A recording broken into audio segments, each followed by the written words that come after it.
तर पालघर जिल्ह्यामध्ये सरांनी आता सांगितलं, ठाकूर सरांनी, की बोईसर MIDC महाराष्ट्रातली सगळ्यात पहिली आणि पोल्युटेड MIDC कोणती, तर आपली तारापूर MIDC. कोणती, आपल्या पालघर जिल्ह्यातली. आता वाढवणमध्ये काम करणारे, वाढवणचा विरोध करणारे आपले प्रतिनिधी भरपूर जण इथे आहेत, त्यांना माहिती आहे वाढवणची परिस्थिती काय आहे. त्यानंतर वाडा तालुक्यामध्ये प्रदूषणकारी कारखाने एवढे जमा केलेले आहेत, हे याच्या आधी सुद्धा झालेलं आहे.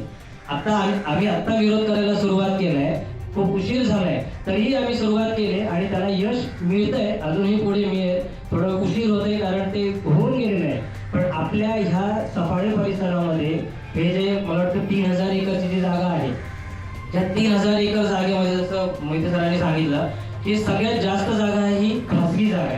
आता खासगी जागा म्हणजे कोणाची, आपलीच जागा आपण त्यांना देणार आहोत.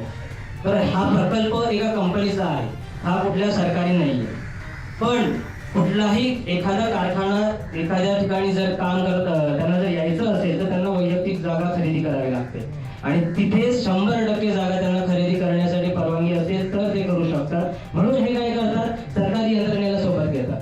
आता यांनी सरकारी यंत्रणेला कोणाला घेतलंय, MIDC. आता MIDC ज्यावेळेस इथे, आता MIDC डायरेक्ट आपल्याकडे येत नाही, मला वाटतं 2018 पासून याची सुरुवात झाली.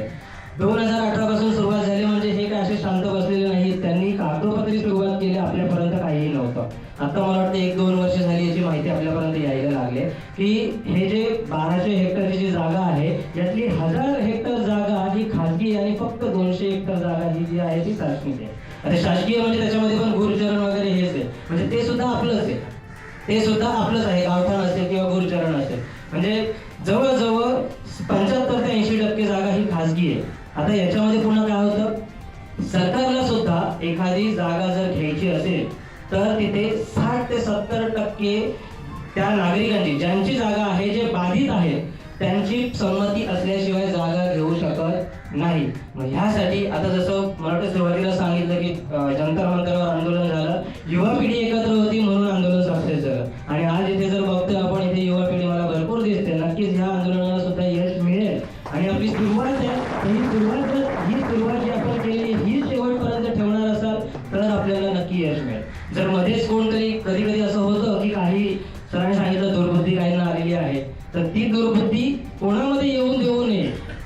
ही जर एकजुटी असेल, आपल्या गावाची एकी असेल, आपल्या 4 गावात मिळून जर आपण एकी ठेवली तर नक्की ज्याच्याकडे जी दुर्बुद्धी आलेली आहे ती नष्ट होऊन जाते.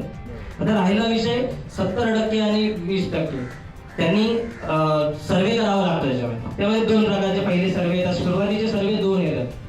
एक येतो इन्व्हायरमेंटल असेसमेंट येते आणि दुसरा येतो सोशल इम्पॅक्ट असेसमेंट, ज्याला SII बोलतात, आणि दुसरा आहे EII. हे दोन्ही सर्वे ज्यावेळेस करतात त्यावेळी तिथल्या रहिवाशांना विचारणं गरजेचं आहे. आता आपल्यापर्यंत कोणी आले की नाही ते मला माहिती नाही, ते रिपोर्ट मला वाटतं अजून झालेही नसतील किंवा झाली असेल तर हे रिपोर्ट झाल्यानंतर त्यांना पहिलं जनसुनावणी घ्यावी लागते. आता ही जनसुनावणी कशी होते तेही सांगतो तुम्हाला. मला वाटतं वाढवणची जनसुनावणी कशी झाली चांगलीच माहिती आहे. ज्या कारखान्यांना किंवा कुठल्याही कंपनीला ज्यावेळेस एखाद्या ठिकाणी प्रस्थापित व्हायचं असतं त्यावेळी त्यांना सर्वे करावे लागतात. सर्वे केल्यानंतर हे काही चालढकल करत असतात. आता हे 2018 पासून सर्वे करायला सुरुवात केली की काय केली मला माहिती नाही, पण माझ्या ऐकण्यात आहे की 2018 पासून ते आपल्या पालघर जिल्ह्यामध्ये आले आणि त्यांनी MIDC कडे प्रस्ताव दाखल केलेले आहेत. तर ह्यासाठी सर्वप्रथम जिल्हाधिकारी आणि MIDC यांच्याकडे आपल्याला RTI टाकणं गरजेचं आहे. त्यांनी काय सुरुवात केलेली आहे, त्यांनी काय मागणी केलेली आहे याची आपल्याला माहिती घेणं गरजेचं आहे. कागदोपत्री आपल्याकडे असणं गरजेचं आहे. कारण जेव्हा आपण एखादी लढाई लढायला जातो त्यावेळी फक्त विरोध म्हणून करत चालत नाही, तर आपल्याला कायदेशीर मार्गाने सुद्धा जाणं गरजेचं आहे. आणि मला वाटतं आपल्या परिसरामध्ये भरपूर जण वकील आहेत ज्यांना चांगलं नॉलेज आहे आणि जे लढा सुद्धा देत आहेत, तर कायदेशीर मार्गाने सुद्धा आपल्याला जाणं गरजेचं आहे. आपली एकजूट सुद्धा असणं गरजेचं आहे. त्यामुळे सर्वप्रथम RTI, हे RTI मधून आपल्याला त्यांनी जी सुरुवात केली याची माहिती घेणं गरजेचं आहे. त्यानंतर हा जो प्रकल्प आहे हा रिफायनरीचा प्रकल्प आहे. आता रिफायनरीचा प्रकल्प येतोय कुठं, आपल्या समुद्राच्या किनारपट्टीवर येतोय.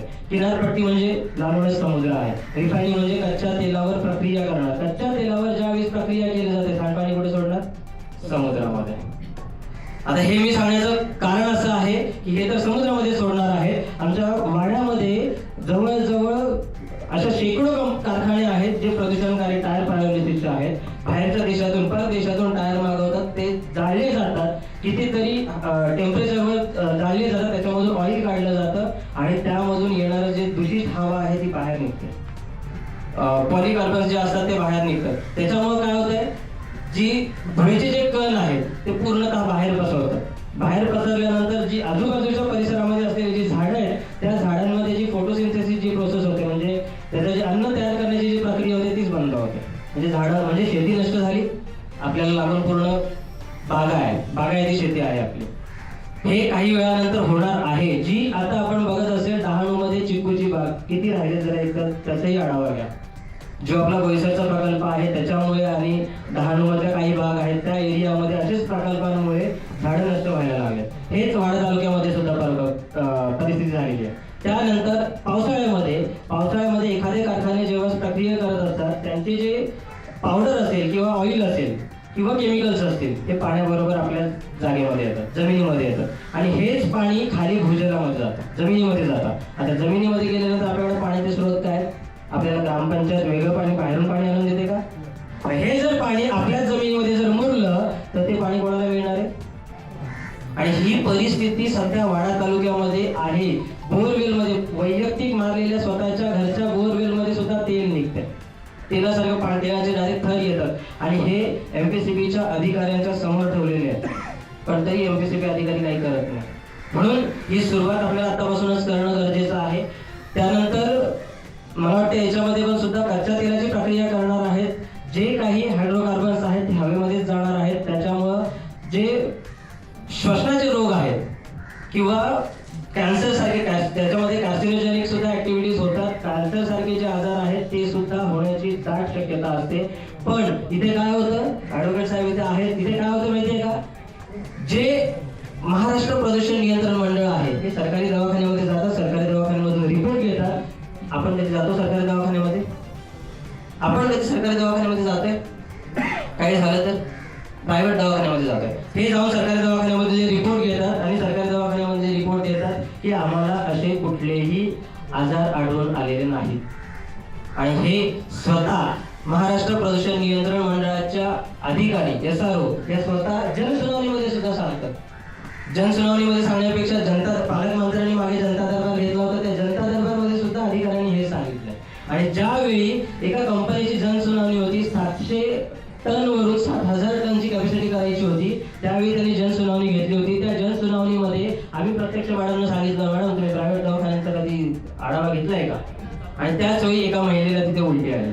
त्यांचे हात बघितले तर हात पूर्ण काळे झाले होते, कारण जे टायर पायोलिसिसचे कारखाने आहेत त्या कारखान्यांच्या बाजूलाच त्यांची घरं होती. त्यांच्या घरांवर पूर्ण काळे थर, जमिनीवर काळे थर आणि शेतामध्ये पूर्ण ऑइल बसवलेलं आहे.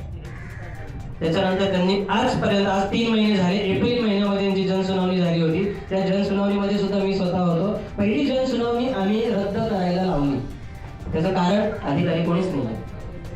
एमपीसीबी जर अधिकारीच नसतील तर जनसुनावणी कोणत्या बेसवर घेतात?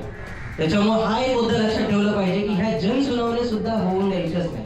आणि त्याच्या आधी पहिली गोष्ट म्हणजे हे जे सर्वे करतात ते सर्वे करताना जर आपल्या समक्ष होत नसतील तर अधिकारी आपल्या गावातले नाहीत. अधिकारी कोणते त्यांनीच उचलून आणलेले असतात आणि ते काहीतरी लिखाण काम करण्याचा प्रयत्न करतात. जे खरी परिस्थिती आहे ती परिस्थिती त्यांच्यापर्यंत जात नाही. त्याच्यामुळे जर ही माहिती आपल्या व्यतिरिक्त कोणी थर्ड पर्सन म्हणजे बाहेरची व्यक्ती जर कोणी येऊन जर देत असेल तर तिथे सुद्धा गावकऱ्यांनी लक्ष ठेवलं पाहिजे की ही चुकीची माहिती त्यांच्यापर्यंत पोहोचली नाही पाहिजे. त्यानंतर सरांनी आता सांगितलं की हे इको झोन मध्ये आहे. CRZ म्हणून एक जे आहे कोस्टल रेग्युलेशन झोन म्हणून आपला हा डिक्लेअर केलेला आहे. त्याच्यानंतर DPTZ मधून पण 1991 मध्ये सुद्धा असं सांगितलं गेलेलं आहे की हे जे एरिया आहे, कोस्टल एरिया आहे, याच्यामध्ये घरं बांधायला सुद्धा सरकार जर परमिशन देत नसेल तर असल्या रिफायनरीला परमिशन इथे कशी देतात? हे सुद्धा आपल्याला तिथे मेन्शन केलं पाहिजे. आणि मला वाटतं इथे युवा पिढी चांगलीच आहे, मला वाटतं सगळे सुशिक्षित आहेत. ह्या प्रत्येक जणांनी याच्यावर मला वाटतं 10 मिनिटं जरी दिली ना, 10 मिनिटं, आता AI टेक्नॉलॉजी आली, ChatGPT आले, AI आले, जर सर्च केलं ना पूर्ण हिस्ट्रीच येऊन जाईल. आणि प्रत्येक घरात एका व्यक्तीने जरी याच्यामध्ये जर पुढाकार घेतला ना आणि अशीच जर एक जोडी जर शेवटपर्यंत ठेवली ना तर नानासारखं प्रकल्प सगळ्यांना चांगलंच माहिती आहे. ते मला वाटतं सर आहेतच, त्यांनी चांगलंच पुढाकार घेतलेला आहे सावंत सरांनी. तर असे प्रकल्प होणंही शक्य नाही. म्हणून ह्यासाठी आपली एकजूट असणं गरजेचं आहे. आणि पर्यावरणाचा ऱ्हास होऊ द्यायचा नसेल आणि आपल्याला इथून जर बाहेर जायचं नसेल, आता बरेच जण असं सांगतात की तुम्हाला नोकऱ्या मिळणार आहेत. नोकऱ्या आमच्या वाडा तालुक्यामध्ये एका पत्रकारांनी इंटरव्ह्यू घेतली टायर पायरोलिसिस कारखानदारांची आणि त्याच्यामध्ये सांगितलं की ह्या कंपन्यांमधून 2500 कुटुंबांना रोजगार मिळतो. 2500 आणि कुटुंब कुठली? युपी बिहार वाली. जवळजवळ शेकडो कंपन्यांमध्ये मोजून बोटावर मोजून फक्त 5 ते 6 मराठी स्थानिक तरुण आहेत. शेकडो कंपन्यांमध्ये. पत्रकारांनी कुठून आणलं? सगळा जो काही पैसा येतोय तो पैसा म्हणे सरकारला टॅक्स मधून जातो. काय हे आपलं पालघर जिल्हा मिळाला, वाडा तालुकाच मिळाला. आणि जर तुम्हाला घ्यायचं असेल तर एमपीसीबीच्या रेग्युलेशन्स नुसार जर तुम्ही करत नसाल तर तुम्ही पुढे करून द्या. दुसरा एक मुद्दा असा येतो की काही प्रशासकीय अधिकारी किंवा नेते मंडळी, आम्ही तर ऑन रेकॉर्डच बोलतोय, किती रेकॉर्ड होत असेल तरी जे आहे ते प्रत्यक्ष मांडण्याची आम्हाला सवय आहे. म्हणून आम्ही स्पष्टपणे सांगतोय की नेते मंडळी आपल्याला येऊन काहीतरी आश्वासनं देतील की आम्ही तुम्हाला असं करू, आम्ही तुम्हाला हे देऊ, आम्ही तुम्हाला ते देऊ. शासकीय नियमानुसार जर एखादी जमीन किंवा तुम्ही प्रकल्प बाधित होत असाल तर त्याच्या रेटनुसार तुम्हाला 4 पट रक्कम मिळते. पण आपल्याला आम्हीच काय दाखवतात, तुमचा रेट तुम्हाला XYZ जागेसाठी 1000 रुपये येतो, आम्ही 2000 करून देतो. 2000 कुठे गेले? त्यांच्या खिशात. तर अशा आमिषाला चुकून ही बळी पडू नका. कारण ही परिस्थिती जेव्हा कारखाने आपल्या सोबत आपल्या शेजारी येऊन बसतील, ज्यावेळी आपल्याला त्रास व्हायला सुरुवात होईल त्यावेळेस कळून जातं. कारण मी आत्ताच उल्लेख केला तारापूर MIDC, तिथली परिस्थिती, तिथलं जे प्रदूषणाचं प्रमाण जे आहे ते ऑन रेकॉर्ड आहे. तुम्ही आज पण गुगल जर केलं तर तुम्हाला सगळं रेकॉर्ड मिळून जाईल. त्यामुळं हा जो विरोध आहे, हा विरोध आत्ता आपण जे सुरुवात केली, ही सुरुवात कुठेही मावता कामा नाही. यालाच पुढे तुम्हाला कंटिन्यू ठेवणं गरजेचं आहे. जेव्हा जेव्हा तुम्ही आम्हाला बोलवण्याचा प्रयत्न कराल, नक्कीच तुम्ही फक्त आवाज द्या, आम्ही तुमच्या सोबतच आहोत. एवढं बोलून मी माझं